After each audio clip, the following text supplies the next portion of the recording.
Pernah nggak sih kalian ngeliat nih zaman sekarang ada orang yang peluang tuh kebuka banyak gitu buat dia, dipanggil ke acara, diajak kerjasama, dapat endorse. Padahal kalau dipikir-pikir kayaknya kita juga bisa deh. Terus temanya juga kita cukup kuasain. Kok bisa ya dia dapat peluang sebanyak itu? Ternyata rahasianya adalah digital presence. Halo, kenalin, namaku Cece Tika dan selamat datang di Ruang Tika.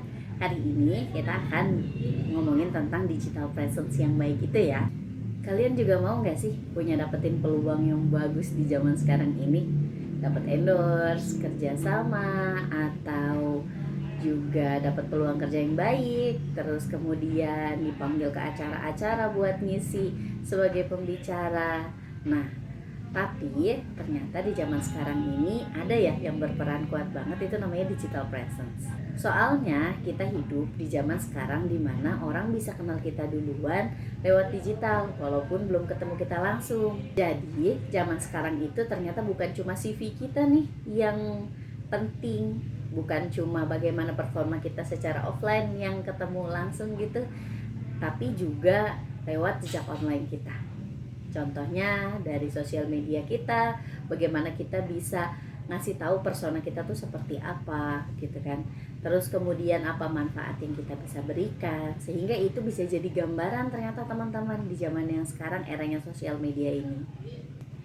Intinya digital presence itu bukan cuma tentang punya sosmed teman-teman, bukan tentang cuma punya YouTube, Instagram, LinkedIn gitu yang kemudian postnya random aja, tapi juga bisa terstruktur nih di isi Instagram teman-teman. Kira-kira apa postingannya, misalnya postingannya tentang pekerjaan teman-teman, hasil pekerjaan teman-teman.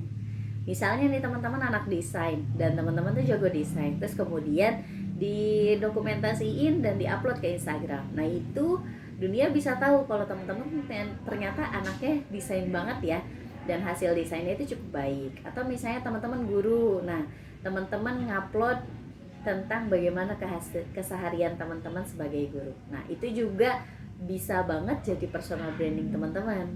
Nah setelah kita tahu hal ini itu nih ya, zaman sekarang ini kenapa sih digital presence itu penting banget? Yang pertama, di Indonesia yang susah banget sekarang cari kerja ya gitu. Ternyata pada saat HRD ngelihat CV kita, itu bukan cuma ngelihat apa yang kita cantumin gitu dengan formal dan secara langsung kita sadar cantumin, tapi juga sekarang HRD ini ngelihat performa kita secara online, ngelihat Instagram kita, kemudian ngelihat LinkedIn kita, atau bahkan nyari namanya di Google keluar nggak nih. Nah kalau misalnya keluar, berarti kalian aktif memberikan sumbangsi secara digital. Nah itu jadi added value yang bagus banget. Yang kedua, itu buat tingkatin personal branding teman-teman. Nah itu perlu banget di zaman sekarang. Kenapa? Jadi orang ini bisa ketahuan keahliannya apa, itu dari personal brandingnya. Dan itu sebenarnya bisa teman-teman highlight, karena biasanya orang punya ya 2 kemampuan atau 3 kemampuan gitu kan. Misalnya dia jadi guru, terus dia juga bisa bikin DIY, atau misalnya dia juga suka berkebun. Nah itu bisa pilih salah satu atau maksimal 2 yang bisa di highlight sebagai personal branding teman-teman. Nah itu yang bisa dicantumin di Instagram. Itu juga yang biasanya bisa menjadi personal branding teman-teman untuk dikenal dunia. Jadi bisa lebih kita pilih mana sih kita pengen dikenal sebagai apa gitu. Yang ketiga itu sebagai penyambung tali silaturahmi. Bahkan jodoh online itu nyata loh. Ada orang yang mau kenalan sama orang, dilihat dulu sosial medianya kayak gimana gitu kan, di di stalking ya gitu, di stalking kira-kira kayak gimana sih sosial medianya, dia orangnya kayak gimana sih. Nah itu nyata. Atau bahkan kalau kalian kenalan secara online dan kemudian dia lihat persona teman-teman cukup bagus, nah itu sekarang ternyata bisa jadi pertimbangan yang bagus banget gitu. Dan yang terakhir juga bisa nambah penghasilan. Ini kalau misalnya teman-teman memutuskan untuk endorse atau bikin kelas. Jadi bisa jadi penghasilan teman-teman nih kalau teman-teman konsisten dan punya kualitas yang bagus. Even misalnya teman-teman nggak menjual kelas apapun atau nggak terima endorse apapun, itu nggak apa-apa, dan itu akan jadi persona teman-teman yang kemudian ketika bekerja, misalnya ketika melamar pekerjaan, atau saya teman-teman cukup ahli di bidang perkebunan gitu kan, cukup ahli di bidang peternakan. Nah, ketika ada orang yang mau bikin acara, itu bisa ngundang teman-teman. Nah, lewat persona teman-teman di sosial media itu. Tapi selain keunggulan dari digital presence ini teman-teman ya, ternyata ketika kita bikin digital presence juga ada nih kesalahan-kesalahan yang biasanya sering dilakukan. Kesalahan yang pertama yaitu kontennya yang terlalu random.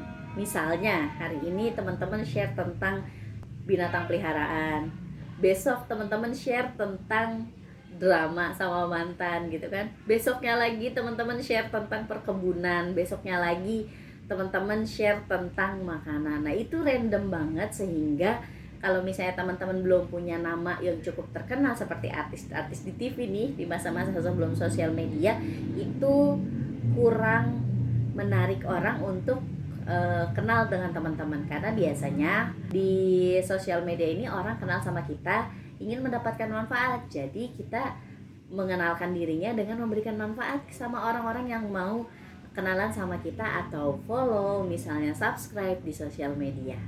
Kesalahan yang kedua itu kalau misalnya teman-teman punya sosial media tapi cuma scrolling doang, cuma konsumsi aja, tapi tidak mulai bikin. Nah, itu sebabnya adanya sosial media. Kalian bisa bikin walaupun dengan konten yang paling biasa aja sekalipun menurut teman-teman. Kemudian yang ketiga nih, di sosial media yang paling berpengaruh nih kesalahannya adalah nggak konsisten. Doain aku juga ya, mudah-mudahan Cici juga konsisten di pembuatan video ini. Nah, kalau misalnya nggak konsisten, algoritma biasanya jarang membaca dan mempromosikan video teman-teman dengan baik.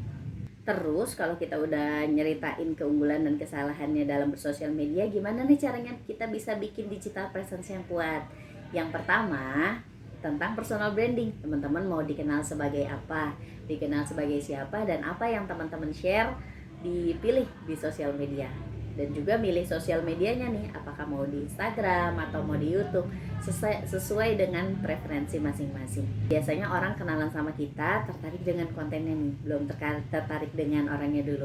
Nah, nanti kalau udah saling bermanfaat gitu kan ya, terus kemudian ada interaksi. Misalnya kamu suka video panjang, kamu bisa bikin video di YouTube. Atau kamu suka video pendek, kamu bisa bikin di Instagram atau TikTok gitu ya. Itu tergantung dengan preferensi dan biasanya tergantung dengan niche-nya masing-masing gitu kan. Kalau di TikTok orang yang sering swipe up gampang gitu, random, cepet, nah itu bikin videonya yang pendek-pendek. Tapi kalau teman-teman suka video yang panjang gitu, atau misalnya suka konten yang lebih ilmiah atau lebih banyak, itu bisa di YouTube. Yang ketiga, pastiin konten yang teman-teman share adalah konten yang bermanfaat, biar orang lain juga bisa ngambil manfaat dari situ. Biar rasanya orang lain yang kenal teman-teman tuh, wah beruntung banget ketemu sama konten ini gitu. Juga yang keempat, itu konsisten. Akan lebih bagus satu konten misalnya 1 minggu nih paling jarangnya banget, atau yang paling sering kena algoritma kan kalau satu konten 2 minggu ya. Atau misalnya satu konten sehari kalau teman-teman ambis banget gitu ya. Tapi itu lebih bagus daripada yang misalnya kontennya satu konten 1 hari tapi cuma maraton selama 30 hari gitu. Kemudian selanjutnya udah enggak lagi. Tapi kalau emang teman-teman maraton, ambis, dan udah yakin konsisten setiap hari, teman-teman bisa bikin satu konten. Bisa juga dijadwal 1 minggu 2 konten atau 1 minggu 1 konten. Yang penting teman-teman konsisten terus. Dan yang terakhir, interaksi. Jangan lupa balesin komen, respon komentar-komentar teman-teman, baik yang positif, juga tetap sabar nih sama komentar yang negatif ya. Karena namanya juga baru mulai, hasilnya bisa beragam dan orang-orang bisa banget responnya beragam. Jadi pastiin teman-teman sudah bijak dalam berinteraksi seperti itu. Dan yang paling penting, jangan tunggu sempurna ya buat mulai konten kamu. Buat mulai konten kita nih, sama Cece juga pakai HP yang seadanya, nggak pakai alat-alat yang berbagai macam, di tempat yang seadanya. Yang penting kontennya bermanfaat. Ingat ya, digital presence itu mirip banget kayak investasi teman-teman. Mulai dari kecil, nanti lama-lama akan jadi besar dan akan berbuah untuk teman-teman. Biar pas orang cari nama kamu nih, atau HR cari nama kamu ketika kamu ngelamar pekerjaan, HR jadi tertarik sama personal teman-teman. Komen di bawah ya, bagaimana rencana kamu buat bikin digital presence, atau bagaimana nih perjalanan kamu juga yang lagi ngerintis digital presence. Like dan subscribe juga kalau kamu suka video ini, dan kita saling dukung. Sampai ketemu di video selanjutnya ya. Assalamualaikum warahmatullahi wabarakatuh.